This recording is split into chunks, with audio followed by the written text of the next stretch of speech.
my motto is have a go, give a damn. If you're passionate about it, just do it. Just have a go. There's always ways to achieve things, I think, no matter what the situation. So don't let the negativity drag you down in any situation, because it's there to feed you in a bad way. So we don't want that. So just concentrate on the positives and move forward. It's up to all of us to have a go. This podcast series, Queensland Women, Inspiring Stories from Environmental Champions, gives voice to the vital environment support and ecological sustainability work undertaken by inspiring women practitioners, advocates and thought leaders in this state. We hope that it offers our audience, and particularly women listeners, energising ideas and encouraging role models which can help motivate them as they develop their own contributions toward building a genuinely sustainable future in this place. To be clear, that would be a future based upon much improved levels of human and other species health and well-being, much improved levels of social fairness, and an authentic, sustainable economic prosperity which leaves no one behind. The series was produced for Hope Incorporated Australia in Toowoomba, Queensland, on and adjacent to the traditional lands of the Jarawar, Gayabal, Yugara and Waka Waka peoples of the surrounding region.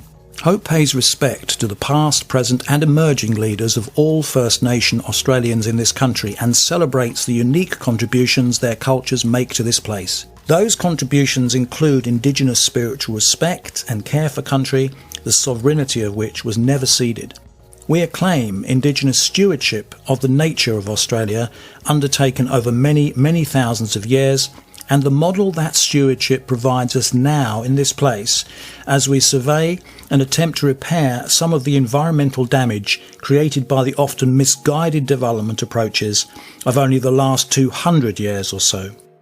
Hello and welcome. My name is Andrew Nicholson and I am the producer of the podcast series.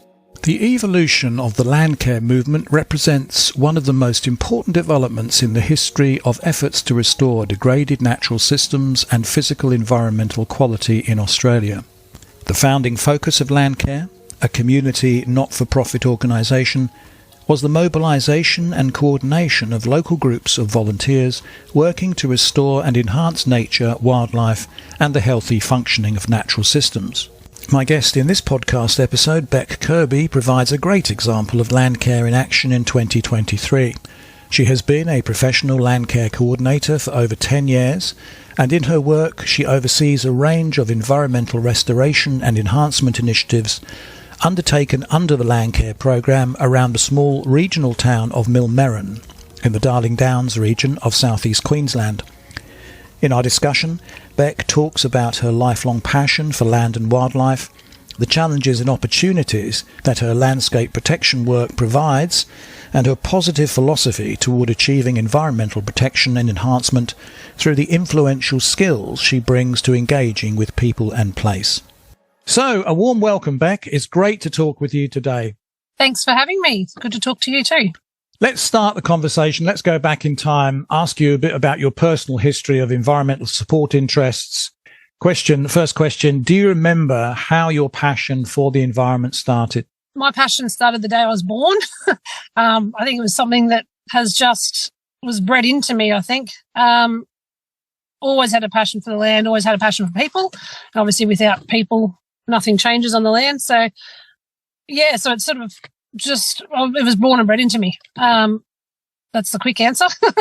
And I've always had a passion for the land and wildlife. I was always going to chase a path of national parks, and life got in the road and didn't go that way. But eventually found where I was meant to be, my little niche. And we'll come on to talk about that in more detail in a moment. But just staying with that first response, you, along with, I think, every guest so far in the series has mentioned some early connection to the natural world, to nature, to the land, however you want to describe it. And that sort of links in solidly, as I've said in previous episodes, with a lot of research, which is perhaps unsurprising, but it might be worth pointing to it, that the earlier the contact of a child or a young person with nature, the more likely it is that they will develop environmentally supportive attitudes and behaviour in later life. So this seems to be a common theme that's coming out, certainly of this, half dozen guests that I've interviewed so far. Yeah, right. And I suppose it also points to, and I've made this comment before as well, so what's happening with our present generations of young kids who are spending less and less time, it would seem, with exceptions, but a lot of them are spending less and less time outdoors, out in nature for a variety of reasons, whether that's screen time, digital, distraction, whatever it is. This is a bit of a concern. If that was, go on. Do you want to say something about that? I think it's a huge concern. A lot, again, there's differing reasons why kids aren't out in nature. I think fear, people are scared of everything these days. They're scared of my kid might get hurt, or they might, fall out of that tree, or they might get bitten by a snake. There's that element of fear, I think, with a lot of parents. Time is another factor. Obviously back 50, 60, 100 years ago, everyone's backyard was acres and acres and acres of land. Plus they walked to school, they rode to school, they rode horses. Now everything's car, bus, there's even that lack of just getting to places. I think it's a huge thing. So one of my biggest passions is getting in there early to those kids that haven't got that opportunity, I suppose, to be out in the scrub and to, and people don't appreciate what they don't know, I think, too. So my big thing is teaching people what they don't know. So kids are such sponges, as we know. So I think if we can instill that little, if they like a butterfly, like that can lead on to so many other things. Sorry, that car just went past then. Well, talking about distractions, there you go. The modern world, intruding there. But I think you're going to talk about, you are an environmental educator, amongst many other things that you do within that LANDCARE role. I'm sure you're going to tell us a bit more about that. So that would be very interesting to hear, getting that connection with young kids into your work as well, enthusing them and about the natural world. But look, staying with earlier times, let's talk about early formative experiences. You've already mentioned that, early experience of being a child, a young person on the land. But in a career, profession as it develops, or calling, whatever you like to describe it as, people often refer to other people who influenced them. So the next question is there anyone in particular you remember who inspired or mentored you in your work? Probably not so much as a young person, but I've definitely got plenty of great mentors and experienced people, passionate people around me now, which is why I'm very fortunate to be in this role. So I think a lot of them, they're not, what's the word? They're not mentors as such, but they do mentor me a lot. I like being out with those sorts of people because passion exudes passion, I think. And like Frank, we get to work with people like Frank who we're all on the same page, I think. But yeah, as far as early, I remember I did do work experience when I was 15 as a park ranger at Bunya Mountains. And I remember meeting a couple there, and I can't remember their names or where they're from or whatever else, but I still remember we had this huge connection as far as spiritually and lots of my airy-fairy stuff. People get called airy-fairy stuff, but even as far down as their healing, like their crystal healing and their natural sort of healing. So I've always had that's stuck in my mind. I've actually got books from them about nature and natural therapies and all that from way back then. So it's sort of, I think about those are probably my earliest sort of mentors, I think. I don't know their names and I can't remember their names or anything. I just remember our sort of conversations about the natural world sitting up there at the Bunya Mountains. So it was that's probably my earliest thing. I've always been a nag. Mum's always told me that I've always been the water saver and the energy saver, and I was always yelling at my siblings to stop wasting water. And so I don't really know where it come from, but I think just inbuilt.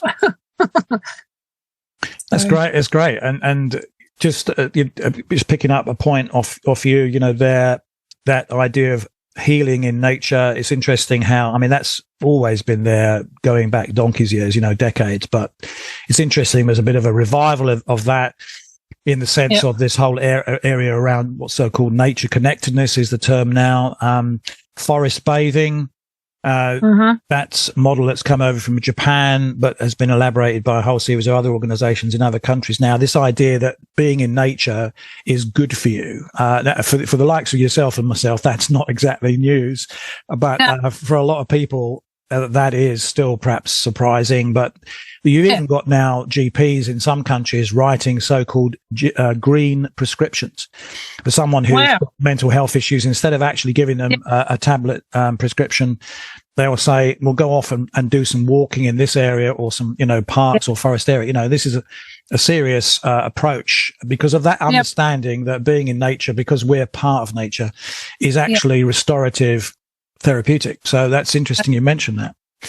And just for those who might be interested in the reference to Frank there, just to give him a name, Frank Andrus, the president of Householders Options to Protect the Environment. In fact, interestingly, the auspice organisation that's supporting this podcast series, Frank has been around on the landscape, as we might say, for a very long time. But as you imply, is one of those enthusiasts bringing all of his energies and skills to community capacity building around environmental restoration and environmental education. So interesting to hear about him.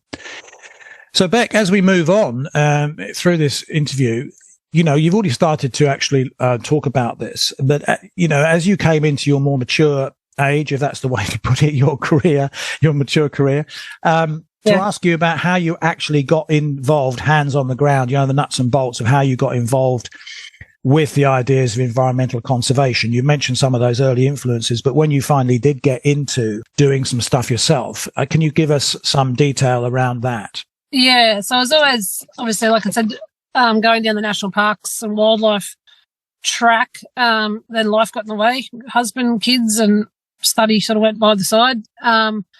Always did volunteer days. I'd Clean Up Australia Day, anything like that. As a young person, and then I've just continued on.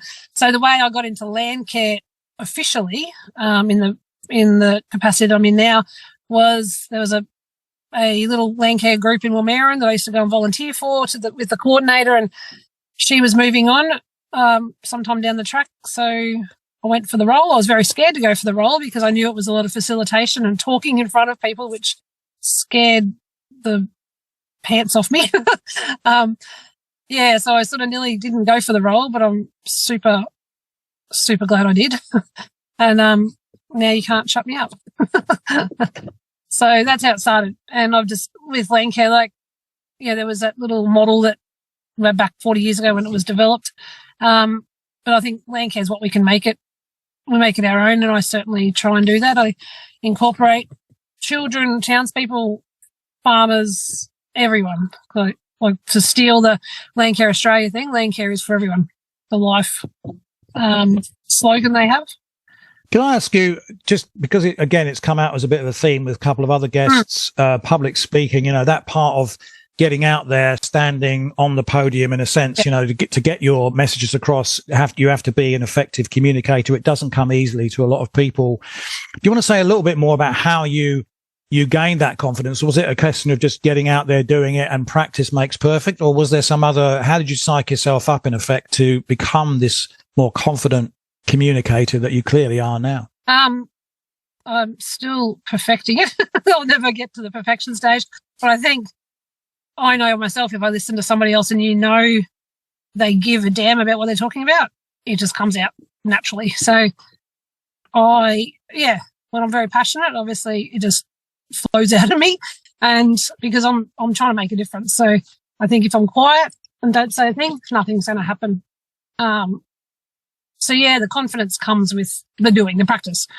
The more and more you do it, the more confident. Like I used to go to meetings and they'd ask a question, I'd never put my hand up, but now I'm like, well, you can't stop me, because I think too many people are silenced. And they've got so many good things as heaps of people, and try to encourage that out of them. And it's always a learning thing. Like I do talk to people, but I'm also there to listen and learn from them as well, which is a big thing.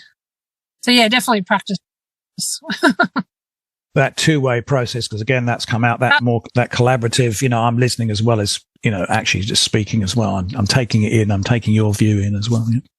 Absolutely. I love learning. I always say to my kids, I said, I'm 43-year-old and I'm still learning. I love learning every day from farmers and townspeople and the experts. I work with lots of obviously very talented people with lots of knowledge and expertise.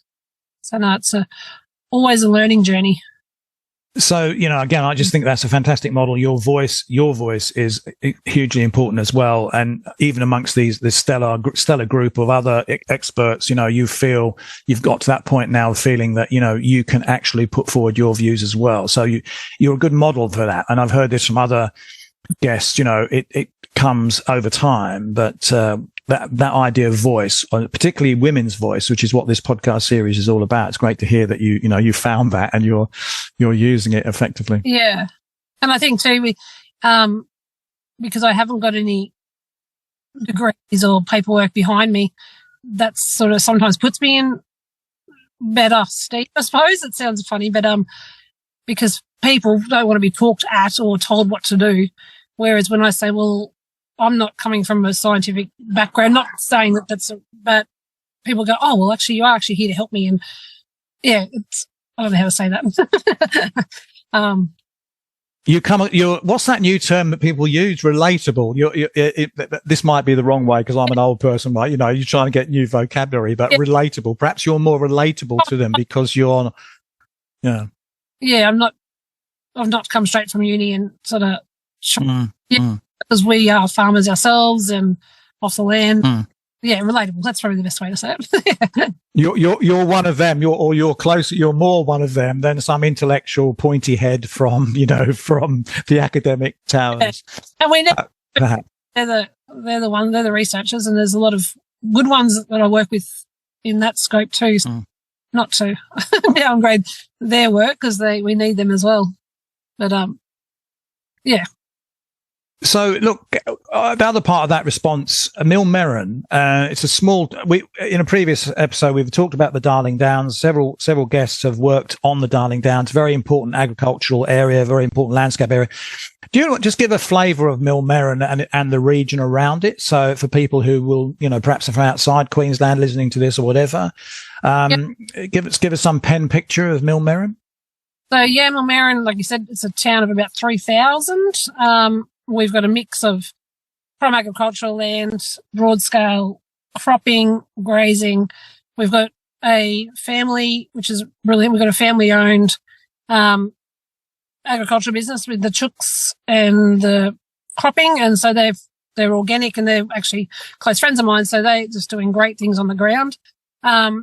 We have got a lot of smaller blocks, bush blocks, from 20 acres through to 250 acres. And yes, we've got a really big mix of dynamics there. It's a great little town, but I work across the Millmerran Shire, but also work across Pittsworth now and as far west as the other side of Dalby. So it's very diverse, very, very diverse area. So it does come with its challenges, but it's also very rewarding because you get to work with so many different people on opposite ends of the scale, from the little tiny bush blocks that are trying to look after it for the birds and the bees, and then you've got the big farmers trying to do well by their land and feed us all. Very diverse. Great, thank you for that. That sort of just helps draw that picture. Just moving on now through the discussion. Often people get a lot of positive motivation by just getting some feedback, whether that's official feedback from their employers or their job boss or their manager, but also just what they actually conclude themselves about what they're doing, in the sense of, hey, I'm on board here, I'm doing good work, I'm hitting the targets, I'm achieving stuff. Was there a moment in your case, particularly when you first realized what impact your work was having in protecting or restoring the environment? There's a few little moments. I still remember years ago, I'd just done a school session. So I do a lot of school stuff with waste and recycling and veggie gardens and just anything environmental, really. I remember a parent saying to me, we saw her one night out at dinner and she said, oh my gosh, my child has not stopped talking about what you taught her the other day. And that's sort of come out a few times with different topics, which that to me, like, woohoo, that's great. I've had a win there. And I remember a friend asking me years ago, she said, do you think you're having a win or do you think you're getting anywhere? And I said, well, if one person learns to recycle or plant trees or whatever, there's so many different things. And then that person encourages someone else, and then we know the ripple effect. So that to me is a win, I think. So there's lots of little wins we have, which add up to a big lot, I think. But I think the biggest thing was, and another one was a certain friend husband who used to throw rubbish out the window. She told me, I didn't know that. And and she come to me one day after I'd spoken to him, and she was very excited that he no longer did that anymore. So as much as that was a obviously very bad thing for him to do, but the fact that he stopped, I think, I don't know what I said, but anyway, that was all those little wins, like all those little things. Like I think we don't have to plant 10,000 trees to be classed as successful. I think, it could be one tree. We say one tree is better than no tree. So one child doing something different or caring that's to me is a win. And then those friends talk to each other, and so there's a lot of those little things, I think. And I've been lucky enough too. Over the years, I've been quite successful with grants. So that's sort of why our group is still lucky enough to have a coordinator. So a lot of other LANDCARE groups, unfortunately, have fell by the wayside due to funding and whatnot. But I have been lucky enough to sort of hold on, and we've got quite a few good little projects on the ground at the moment going forward. So, there's always little tiny wins, plus there's the obviously the bigger ones, but they all equate to the big stuff. So I think it all counts. It certainly does. It's a fantastic list. That's incredible. The direct influence, particularly of people, changing their behaviour, that doesn't come easily. And the fact that, and also just sustaining the work through that whole grant process, which often is a bit of a sort of hit and miss type of situation, but you've been so successful in that. So great. So which brings us on to the next question, really, which links very closely to it. I can see that there will be a lot of stuff that you would be proud of in terms of your achievements, but just asking you specifically, are there any specific environmental protection achievements you're particularly satisfied with or proud of, and why? There's quite a few, but one of my biggest ones is the cultural burning. As we know, fire was taken out of the landscape a long, long time ago, thinking that it was going to have a good environmental effect, which in fact it's the opposite, as we saw in the 2019 fires. So I've been passionate way before even LANDCARE about working with Indigenous people, and like they had it right. They had it right for a long time. So why did we go away from it? So I was very passionate about it even before I was in this role.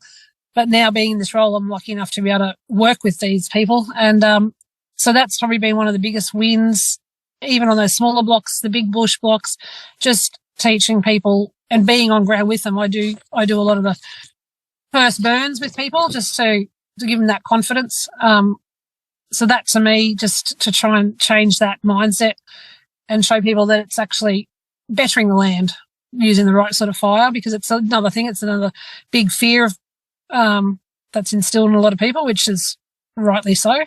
But that to me is probably one of my biggest passions and one of the biggest wins, I suppose. People saying, "Oh well, wowzers, I can do that on my own now." My whole plan is to help people in the initial stages and give them the confidence and show them how to do things right, and then I can move off knowing that they're going to continue. So I think that's probably one of the biggest ones. And a lot of people who aren't off the land have moved from the cities to escape the urbanisation. So they want to protect their bush, they want to protect their land. And so that to me has been a big win, as well as lots of other things with the schools. And got a good relationship with the schools, which is really good. There's too many good things that people are doing to sort of talk about all of them. Well, I think we've got a bit of time here. Again, just picking out a few points from that list. It's very interesting to hear that fantastic connection you made there, the cultural burning concept, Indigenous First Nations approaches to landscape management that goes back, millennia, tens of thousands of years. It's great in more general terms to see that knowledge base now being more respected, being brought into Western for want of a better term, Western landscape management, agricultural systems, processes, in the recognition that these people were on the land for a long, long time, and they might know some very good stuff about how to manage it. Go on. Sorry. No, absolutely, I agree. And I know there's people now say, well, it can't apply as it did, 1,000 years ago because they weren't farming. And Victor Stephenson, a lot of people would have heard of Victor Stephenson. He's been burning country for 30 years, was lucky enough to learn from his elders. And he says, well, we were farming too back then, but it was ruse. So it's all about management of grasses, and it doesn't matter what's eating those grasses, but it's just a management of that grass and those, weed incursions, whatever else. Obviously, there was no weed incursions back then, but you do carry out the right fire. All that flow-on effect is, higher production, less weed incursion, better soil health. It's just, so it does apply just as much as it did back then. Maybe obviously our landscapes have changed a lot. We've got a lot of cropping, and even with the cropping project I've just finished with CSIRO, I wanted to burn roadsides to encourage native grasses to outcompete the weeds that are have a big impacts on the croppers, costing them millions a year. So I think it's got its place in most situations, really. Yeah, and it's great to see that there's a growing literature now on it. I'm just off the top of my head, thinking of people like Bruce Pascoe's work. We'll put some links into the show notes of the episode for those who might want to take that up. The Indigenous worldview approach or the Indigenous cultural approach to landscape management. But I just want to ask you also, because it's such a particularly important area as well of your work, educating the next generations coming up. And again, a lot of research onto, and perhaps it might seem obvious, but nonetheless, it's good to have the research that the earlier that you can get young kids involved with ideas about nature and out in nature, again, coming back to those earlier comments, the more likely it is that they're going to develop respectful, caring and supportive behaviors later in life. So can you tell us a little bit about what you do with those kids on the ground? Just give us a flavour of that, because I think it's such a vital task to educate the next generation. Yeah, I think it's one of the big things we do in the schools is recycling, and I go as far back as, well, why are we recycling? Like, obviously recycling is good, but we want to do things above that. We want to stop using in the first place. If we have to use, we'll reduce that. I'll reuse that. But I'll go back into, because people don't know what they don't know. So I use examples of, well, everything comes from the land, and kids can't understand. They are actually a bit surprised. Actually, some teachers are quite surprised when I say, well, absolutely everything on this planet comes from the ground originally. And it's manipulated to whatever form it is needed. So when kids, that really hits home, I think, with the kids, because I'm honest with them, and it might be a bit scary, the honesty, but there's always a solution. That's what I say. Well, things can be scary, but there is a solution. So when we talk about recycling, obviously we talk about plastic coming from oil, and you'd be surprised how many people don't know that, which is quite scary. But obviously talk about how we can obviously try to stop using plastic. So I think giving that whole picture, like talking about kids, telling them, just to put it in the yellow bin, that's all well and good, but why? Why? I think that gets more buy-in, because they actually understand. Like I know, I want to know why I'm doing things too. So if you've got that whole loop of understanding, well, it sort of breeds a bit more enthusiasm, I suppose, passion, long-term passion. And getting kids out. I just think kids aren't made to sit at a desk for 6 hours a day. They need to be out being physical, and if we can be physical out in nature, well, it's a win-win. They're still learning. Like I've said to some of my teacher friends, well, the little fellas, let's get out and count leaves. It's still maths, but they're outside, they're in the fresh air, they're being physical, plus they're still learning, and there's so much learning to be done in nature, as we know. So I do take a lot of the kids out. I've just started this year out on excursions. So I'm actually taking a year 6 class out tomorrow as part of their science lesson. So they're talking about habitat suitability and all that sort of stuff. I said, well, it's all well and good to learn it in the classroom, but let's get them out and look at some habitat. So it really cements that idea in their head, hopefully. So valuable what you're doing there. I mean, the whole history, but we haven't got time to do it now, but environmental education in schools. I mean, at one time there was a high point, back in the sort of, well, it kicked off back in the 70s, but to be honest, it seems to have largely fallen away. What that's entirely about, I'm not sure. Over full curricula, too much going on, but the fact that you're actually bringing that back in to local schools, and you're touching upon so many points there, recycling, linked to the idea of the circular economy. But one way of just briefly summarizing what you're doing, you're teaching these kids, it seems to me, this is my interpretation, what you said about holism, about that holy grail principle of everything being connected to everything else. Once you understand that, and start to embed that in everything that we do, we would all be a lot better off. The sort of oil is connected to the plastics, which is connected to the pollution, which is, and so it goes on. So it's fantastic to hear that you're bringing that principle in and anchoring that by taking them out into the natural world as well. So, congratulations on that work, Beck. Fantastic. So, Beck, as we now move through the story of your important environmental support work across the Darling Downs region, it can't all have been plain sailing, unfortunately, if it could be, but people inevitably come up against, more or less, they come up against some sort of obstacles to overcome along the way. So in your case, what were some of the challenges you faced in your past environmental support career journey, and how did you overcome them? So as an employed LANDCARE coordinator, one of the biggest challenges, obviously, as every LANDCARE group faces, is there's no ongoing financial support from anywhere. So we're very sporadic with our funding. So I'm just lucky. That's the biggest challenge, is knowing whether I've got a job or not each year.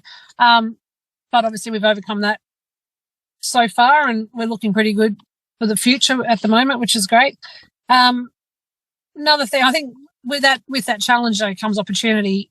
So thinking about outside the box, not just waiting for the government grants to come up, but forming partnerships with different industry groups and saying, well, how can we collaborate on this? And, because I'm a doer, I want to still see stuff happening on ground, whether we've got funding for it or not. And there are little ways of doing that on a smaller scale. So I think that's a challenge, but it's also an opportunity. But another thing, obviously, especially with the media, mainstream media, there's a lot of negativity to do with everything, but obviously environmental. And I do run farm tours every year with city people that come up for our festivals, and they've obviously seen agriculture and environmental issues on TV, but I like to show them there's so much more positive stuff happening than what we know about. So, and I choose to focus on that positive stuff because I just think negativity creates negativity, so therefore positivity just compounds. So I choose to, even though there's all those challenges, we can focus on the negative if we want to, which obviously we are focusing on some, obviously, degradation, all that sort of stuff. But there's no point banging on about whose fault it is. Let's just move on and get things, make them better. So yeah, that's how I operate. I choose to focus on what I can do, not what I can't do, I suppose. Very positive. I mean, again, just encapsulating your thing, you're a positive person. I mean, I think you'd have to be, wouldn't you, in terms of enthusing other people? But there's several things there, diligence, perseverance, maintaining a financial flow.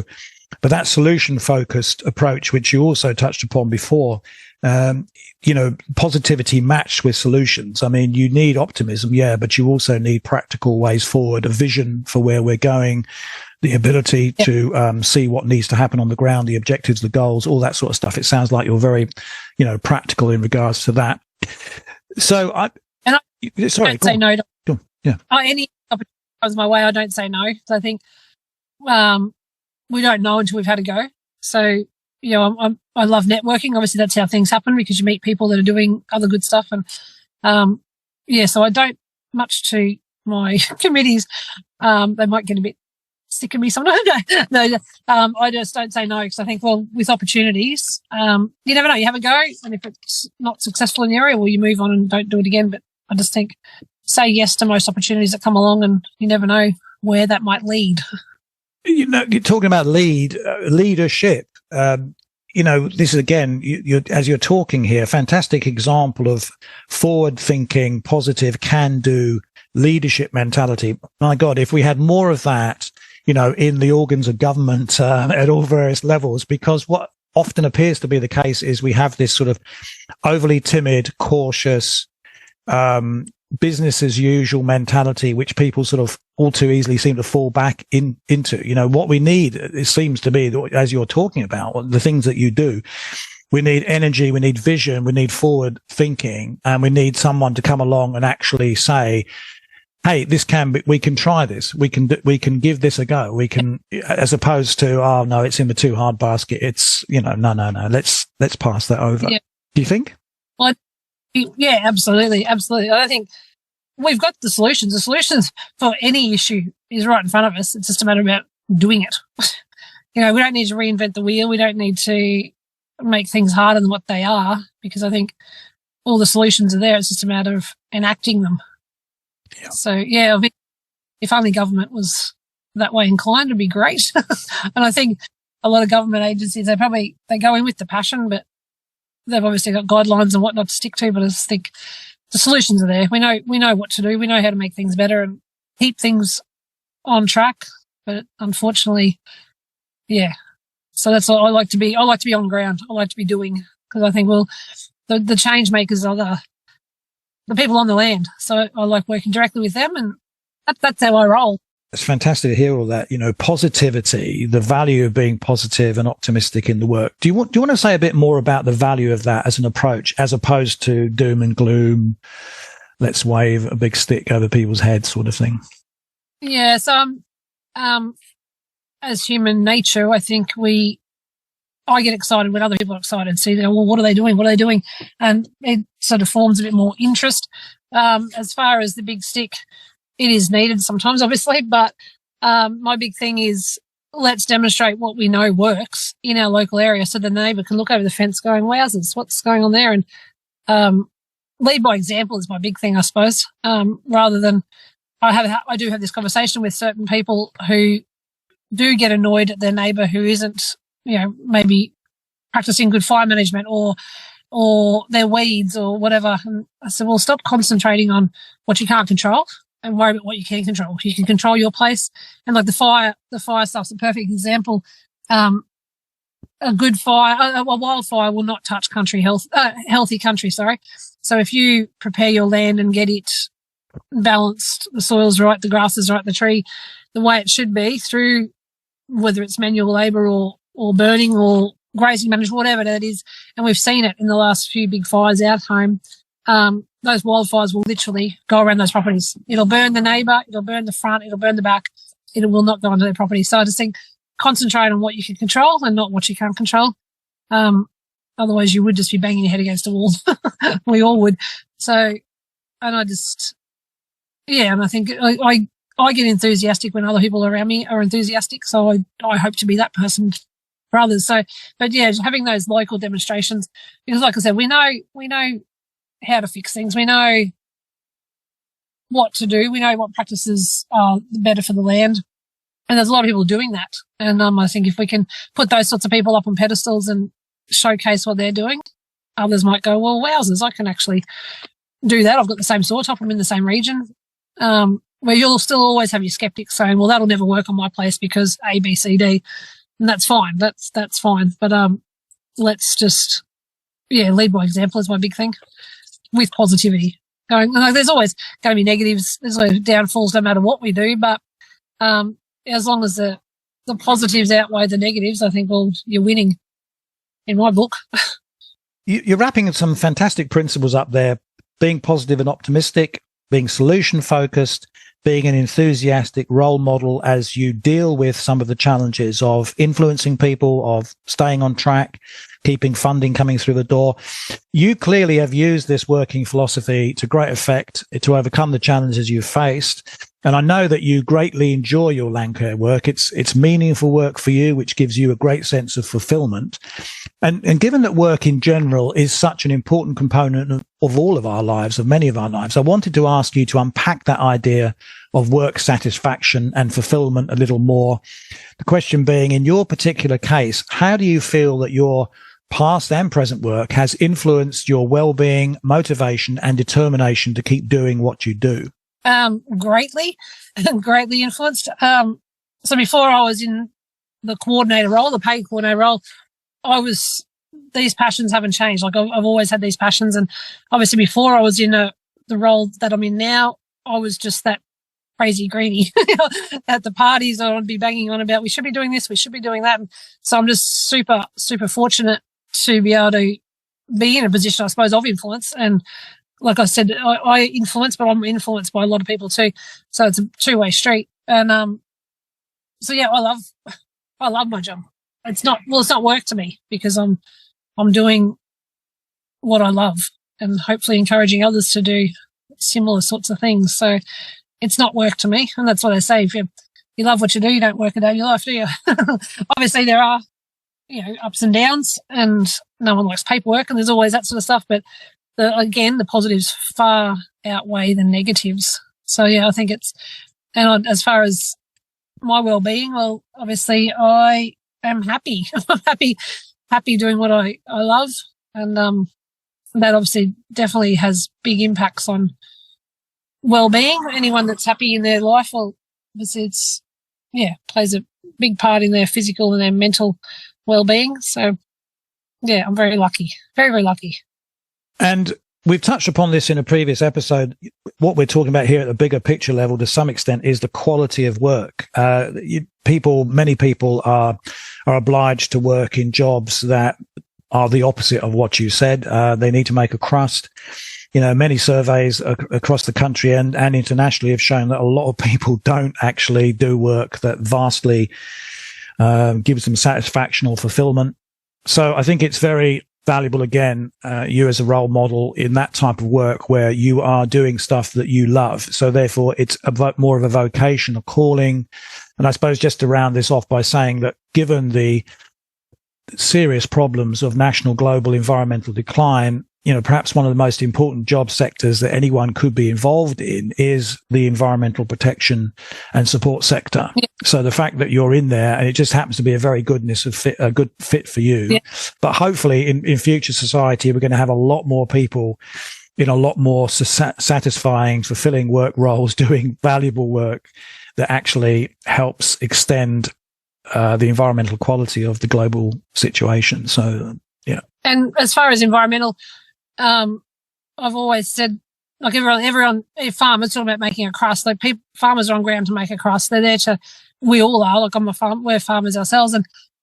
But production is what brings the crust in. But production and environment aren't separate. So I love proving that a healthy environment. So you don't have to be a greenie, hugging trees out in the scrub there.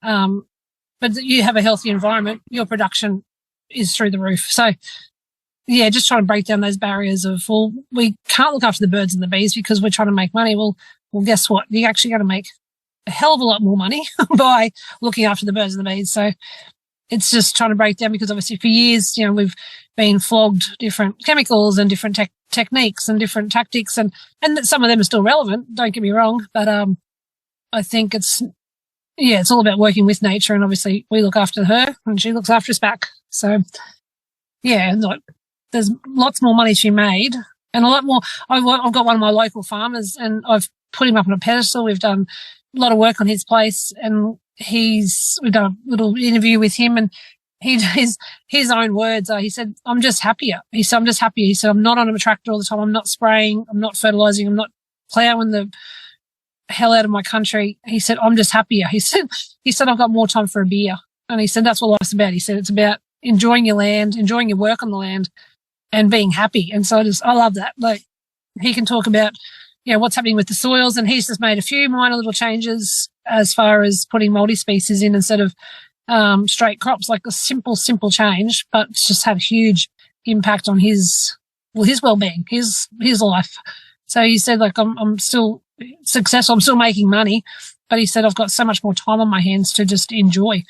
And yeah, he loves it. So simple, yet such a rewarding outcome.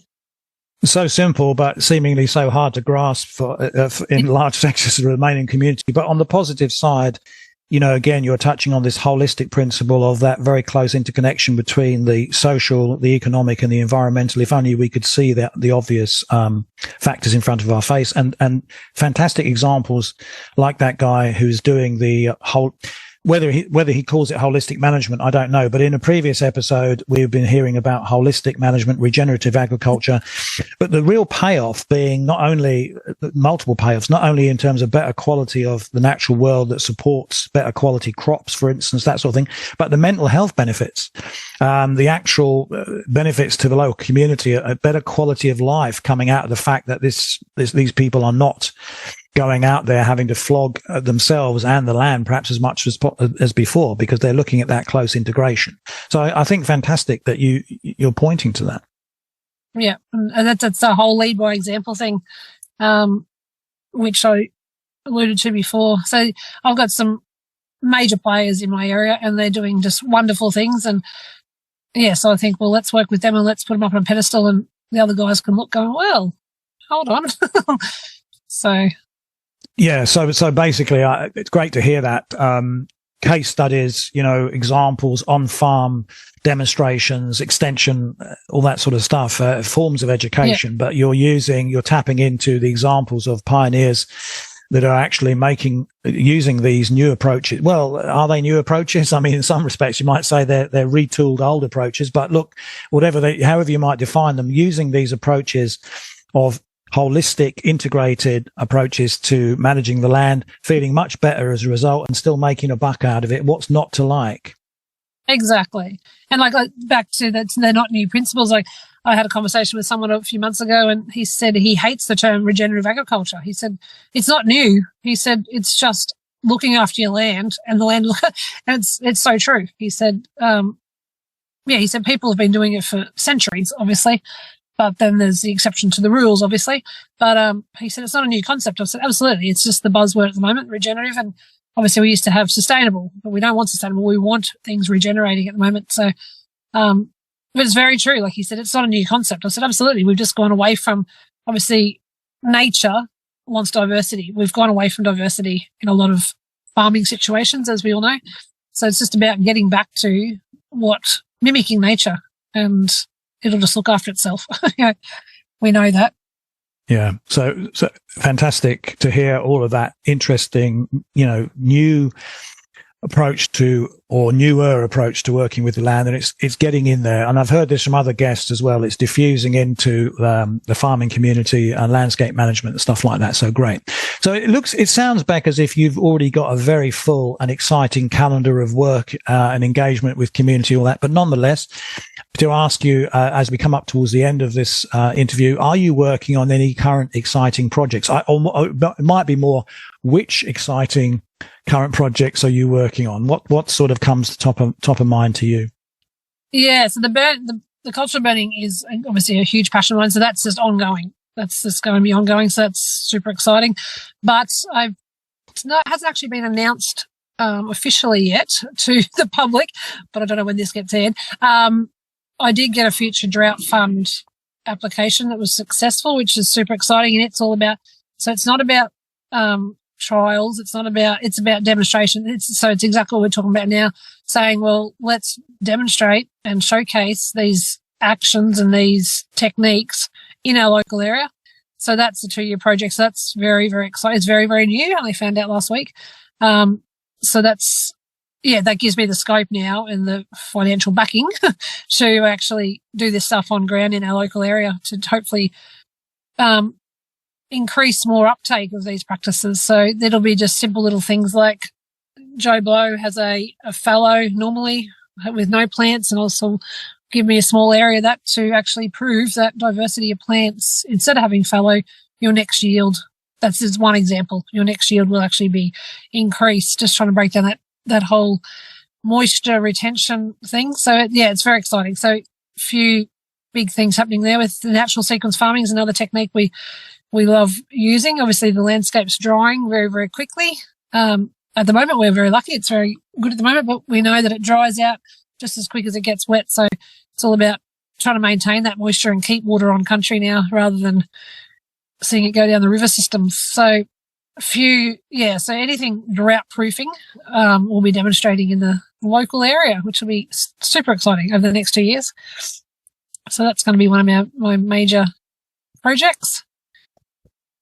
I think, again, just to hear that, fantastic, those ideas, whether they're termed, and I know we've talked about the terminology there, which terms are applied, but whether it's regenerative agriculture, holistic management, but mimicking, or at least attempting to approach once more the natural cycles, use the natural cycles of the environment, as opposed to attempt to dominate them and control them, in the realization this is going to produce better outcomes economically, socially, and environmentally. It's fantastic to hear that you're getting traction, you're getting funding for that work.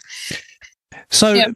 Beck, just as we now come to the end, in the last couple of questions of this fantastic interview, given that people tend to remember the last thing they heard, the first thing they heard over a long spiel, could you give us a short summary or a brief comment or anything you want to draw from the actual conversation points you've made today that summarizes the actual message you want the audience to take home?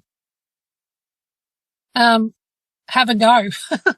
that's my motto is have a go. Give a damn. If you're passionate about it, just do it. Just have a go. There's always ways to achieve things, I think, no matter what the situation. So if you just have a go, that's short and simple, I think. So, and then, don't let the negativity drag you down in any situation, because it's there to feed you in a bad way. So we don't want that. So just concentrate on the positives and move forward and have a go. And, accentuate the positive and get on with it. Fantastic advice for anyone. But just this very last question, which really builds on what you've just said. Do you have any advice, especially for women who might want to step up into the natural system restoration, regeneration, wildlife conservation roles, land care roles, the sort of thing that you've been doing for quite a long time now, 10 years or so? Listeners tapping into this discussion, have you got any advice specifically for women? I mean, we hope there's a generic male and female audience, but women specifically, any advice, parting advice? I've just said, celebrate all the small achievements. That's probably not fitting for men or women. It's for both across the board. But just I said, celebrate everything you achieve. All those little ones add up to a great result. And again, don't let negativity drag you down. There's always more good than there are bad. And just follow your passion. What a rousing, call to arms and motivational sort of principle to end this fantastic interview on. Beck, I'm sure that you've given our audience out there in podcast land some great ideas and some real motivational insights as well to keep going, because I think a lot of people are working, very passionately for environmental protection aims, but it is good to have some techniques also to keep up the juice, to keep up the energy levels sometimes when stuff doesn't seem to be hitting the tracks quite as fast as you'd like it. So some great motivational stuff. But thanks once again for giving us all those tips. And just now, on behalf of my podcast support organisation, Householders Options to Protect the Environment, I'd like to thank you so warmly for your conversation today. Thank you. No, I think you are doing a great job, like I said before. And everyone listening, well, it's up to all of us to have a go. Thanks, Beck. Really appreciate it. Thank you very much.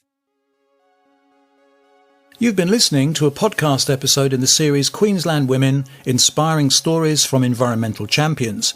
The series was produced for Householders Options to Protect the Environment Incorporated as part of the Queensland Women's Week 2023 event, and it aligns with the objectives of the Queensland Women's Strategy 2022 to 2027. Hope thanks the Queensland Department of Justice and Attorney General's Office for Women and Violence Prevention for the generous funding support which made this podcast project possible.